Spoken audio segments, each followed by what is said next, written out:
imagine at age 6, Bob Vickery grew a plant? I felt that that was something of a portent of things to come. I want to mention just a word about Bob's involvement in World War II. People of that age were pretty much involved in the military one time or another. And Bob had the opportunity of witnessing a really iconic moment in World War II. He witnessed the raising of the U.S. flag on Mount Suribachi during the Battle of Iwo Jima. I doubt that there are many people left today who witnessed that incredible event. After the military, Bob enrolled in Stanford, and he got a little, what should I say? He got off the track a little at that point, and he majored in engineering. But he saw his mistakes very soon, and then got graduate degrees in biology. And for his PhD, he worked with a man called Jens Clausen, who was at the time really one of the foremost individuals, scholars on plant speciation. And as I understand it, Bob was his only graduate student. I suspect that must have taken some persuasion. That Bob's a persuasive man in his quiet wit.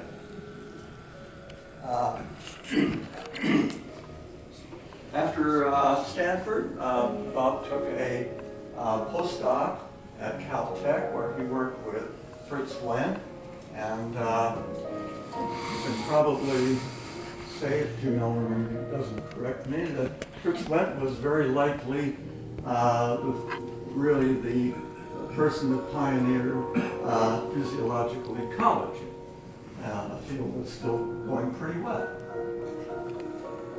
Following that, Bob, well, we're about 1951-52 now. Now, I think that was a very important period in Bob's history. First of all, he received his PhD during that period.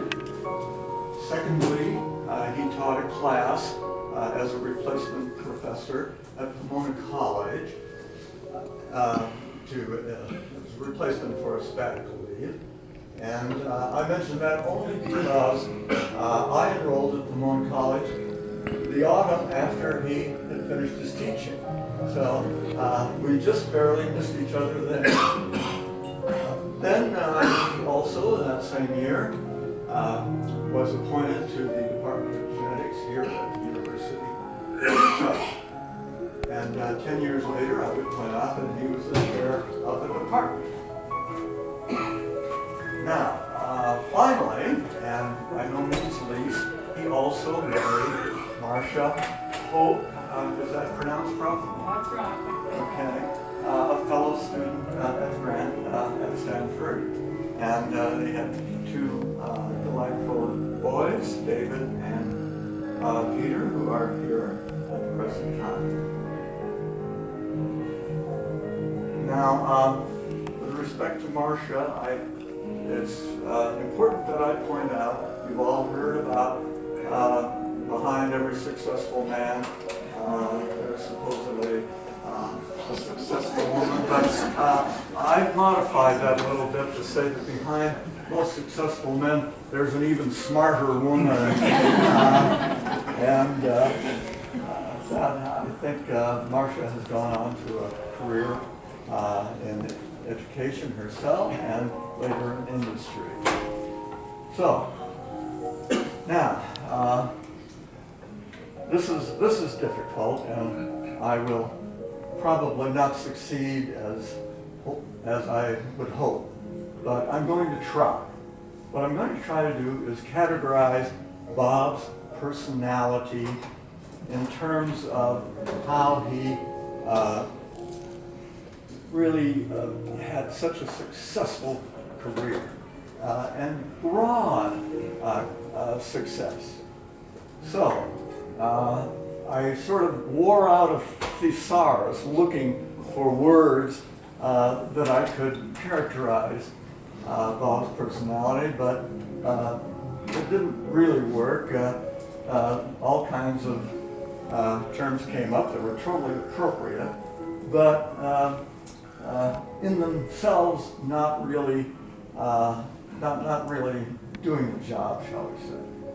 So I actually consulted some of his old graduate students, and they gave me all kinds of characteristics about his personality: calm, patient, gentlemanly, resolute, agreeable, available. The list goes on and on. I think you get the idea. And one of the things they mentioned, and I thought of myself, was a characteristic called consistency. And that's worth mentioning a bit. We've all heard the comment that consistency is the hobgoblin of small minds. That may well be true if you always insist that there is a comma to separate a compound sentence. However, I think it's quite another matter when you think of consistency in terms of, shall we say, noble purpose.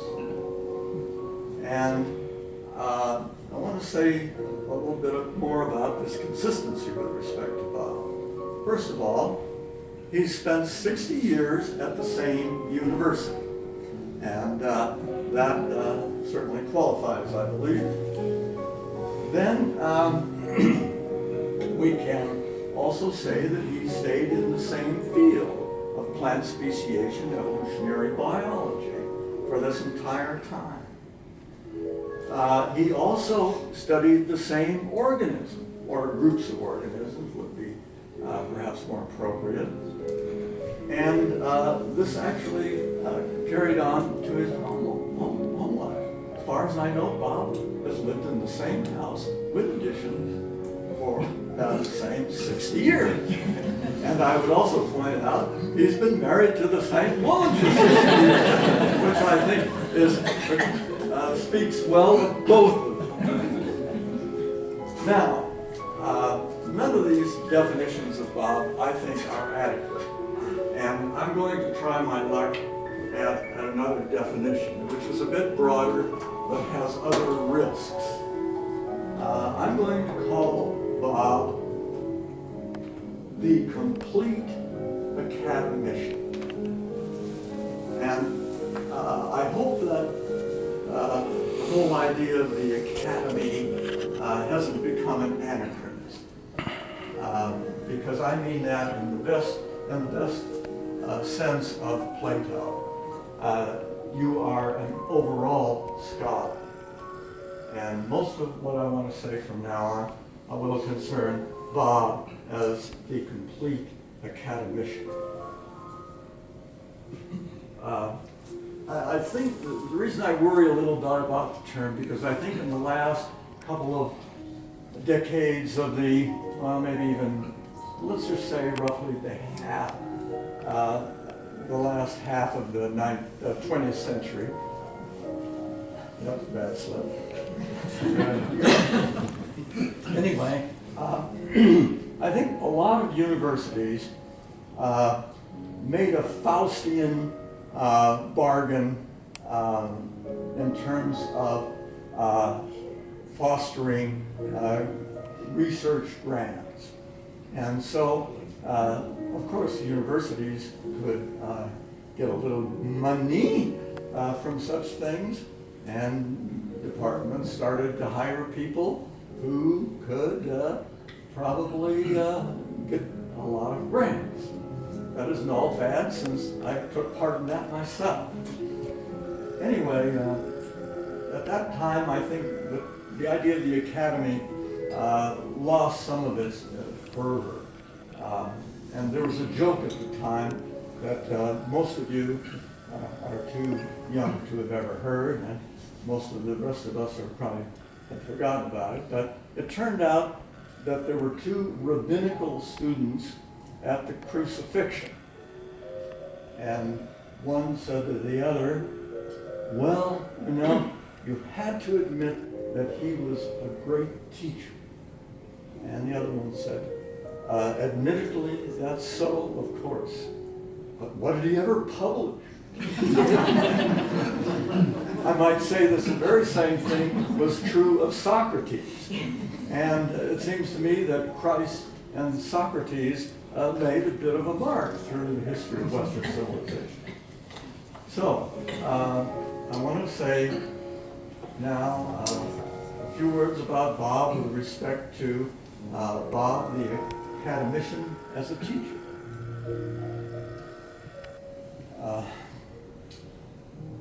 I made, well, not a mistake. I invited Bob once to give a lecture in my class. That was a mistake because he did it so well that I never really got the class back again.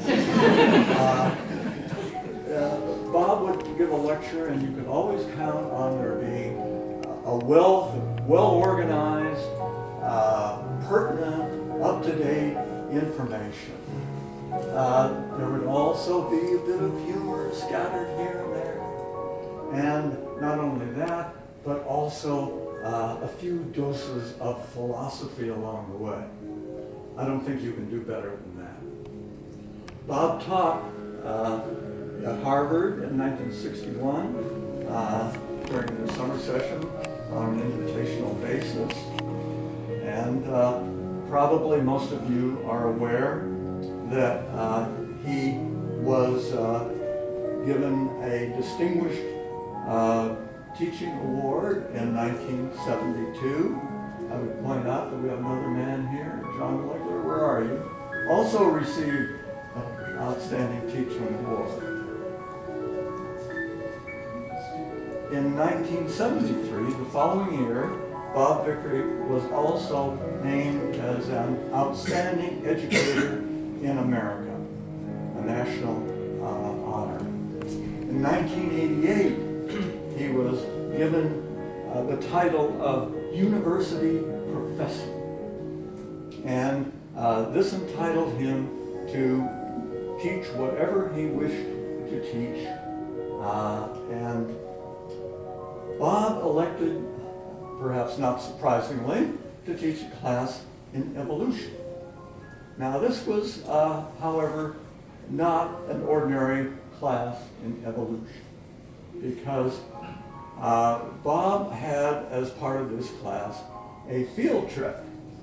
But this was no ordinary field trip. It was a field trip to the Galapagos Islands.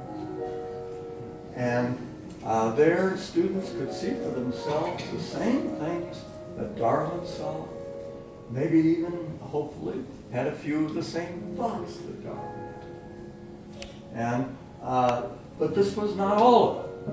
Bob also made it his task to involve secondary teachers in the Salt Lake area to take part in this class. And he did this by getting National Science Foundation funding to help fund the cost of the field trip, which was not insubstantial. And I also thought he maybe had a little subtle idea in mind here. Those of you that have lived in the Salt Lake region for a while may understand that evolution isn't always held in the most highest esteem in places. And I think Bob felt that maybe by educating and inspiring high school teachers that this would be a thing that would assist in the education of the community. Now, what about his graduate teaching? In my opinion, about the only difference between undergraduate and graduate teaching is a little bit of difference in level. But all the principles pretty much remain the same. I'm going to give you one statistic here. and that statistic is 32. 32. Those are the number of graduate students that Bob had during his career, and I understand there's still one in the pipeline somewhere. So we may have to increase that to 33. Now, all of you know that if you accept a master's student, you can expect something like a 2-year commitment. If you accept a PhD student, probably 4-year commitment, something like that. Now multiply those commitments by 32 or 33, and I think we begin to see what a real contribution that was. Furthermore, all of his his master's students, as far as I'm aware, went on to get a PhD. His PhD students, for the most part, all ended up in university positions, and that wasn't always so easy to achieve back in the 70s and 80s. I'm not certain about this point, but in those days we used to get 200 or 300 applications when we had an opening. So, but he wasn't just a tutor, mentor for graduate students. He also supported them monetarily, because for 25 years he managed to maintain a graduate student program in genetics, sponsored by the Natural Institutes Academy. And I think the amounts of those grants total well over $2 million during a period of 30 years. And that money actually was certainly a lot more than it is today. Okay, I want to say a little bit about Bob the academician as a scholar. Bob studied the genus Mimulus, speciation in this genus. That's what he's primarily known for, I would believe. And he religiously attended virtually every international symposium, and he was usually a speaker in those symposia. He was an officer in various societies, the Society for Evolution, for example. He was on the editorial boards of various journals, Journal of Evolution again, and a number of others. Now, one thing I always really admired Bob for was that he went into the field to get his research materials. And he collected Mimulus from the tip of South America and Patagonia through South America, Central America, Mexico, and the western United States. He would bring these plants back and study them experimentally in his lab. During about 30 years of this work, he was sponsored by the NSF. During his lifetime, he's published over 100 scientific papers. And I think most noteworthy, perhaps, in 2002, there was a symposium sponsored by the Botanical Society of America in honor of Bob Vickery, and this symposium consisted of papers on the genus Mimulus, and I think it's quite fair to say that virtually single-handedly, Bob made Mimulus an organism of choice for experimental work in higher plants. In other words, fundamentally, Mimulus became the Drosophila of the higher plant world.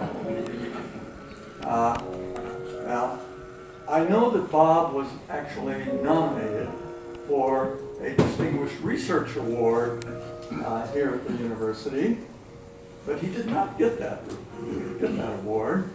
And I always suspected there was a bit of politics there, because selection committees probably couldn't believe that one person could be both distinguished as a researcher and a teacher, and I would beg to differ strongly on that point. Now, I want to conclude here by saying that I don't think this is some kind of a little goodbye Mr. Chips commemorative because I fully expect Bob to be in his lab tomorrow morning as usual. And by the way, I had a former colleague at the University of Colorado who has recently finished a 2-volume work on the flora of Colorado, and he is aged 95 at this point. So Bob has a way to go, I guess, before he catches some of his contemporaries.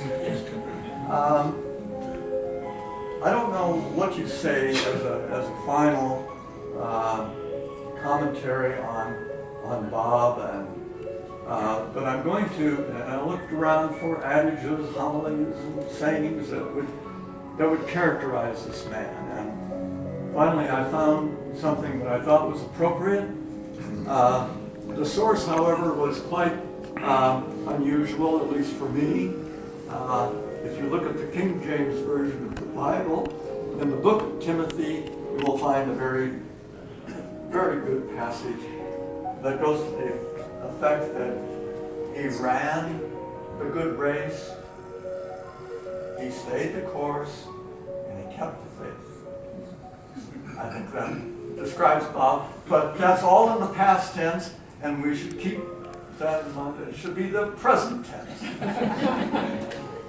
I think we should, I want to conclude my remarks here by just saying that I think we ought to join in a little applause for Bob's fantastic career and also for his family.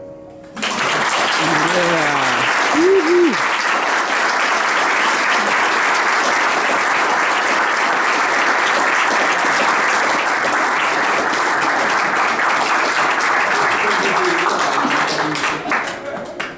Wow, what can you say after that? Just thank you all. Thank you, Dale. Thank you, Renee. Thank you, everybody, for coming. It's just humbling to see all the lives that I touched. Well, I don't know who said so. Just say thank you.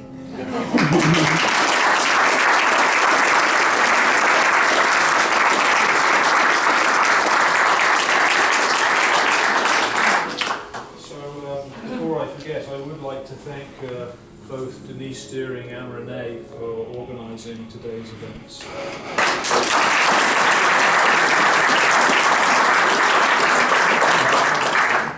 And I do have a couple of other observations that I thought I would make that are more contemporary perhaps, but both Bob and Dal actually continue to publish and have very recent papers in there continuing to grow CVs, so long may you keep those CVs going and adding to them.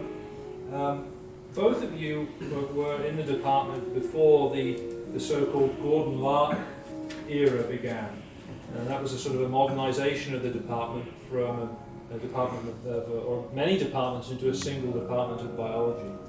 And not all faculty survived that transition. Not all the faculty who were here before Gordon arrived, survived this transition, this modernisation, but both of you did. And you continue to thrive. I think, in fact, Bob, you worked with Gordon, or collaborated with Gordon to some extent on plant genetics. Well, no, just work. Just a colleague of But the reason that it's pertinent is because last year we actually had a search for a genetics candidate, and there were two candidates, one of whom worked on Mimulus, using molecular biology, modern molecular tools, and he was incredibly excited at the prospect that he might come to a place and be allowed to talk to the father of this whole area, which was Bob. Unfortunately, we couldn't get a second position for this. We wanted to offer him a position, but we couldn't get a second position to offer him a place, and so we missed that opportunity. But I thought it was nice that he was so enthused about the prospect of being able to work in a greenhouse with Bob Vickery. So there you have it. So I'd like to close by presenting Bob's wife Marcia with some flowers. Oh, that's beautiful. None of them are Mimulus.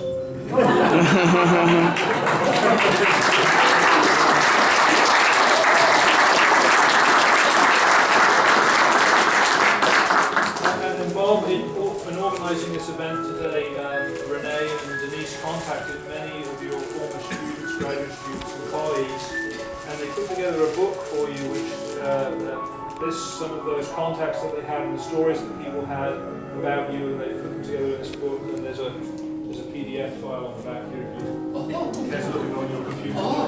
This is for you to reflect on your career here, and our best wishes for the future. Well, thank you very much.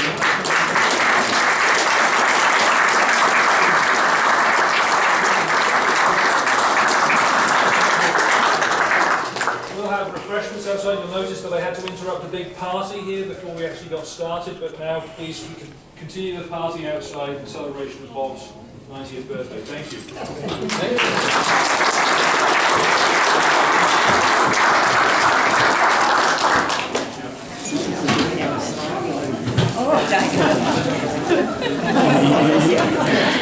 They're perfect.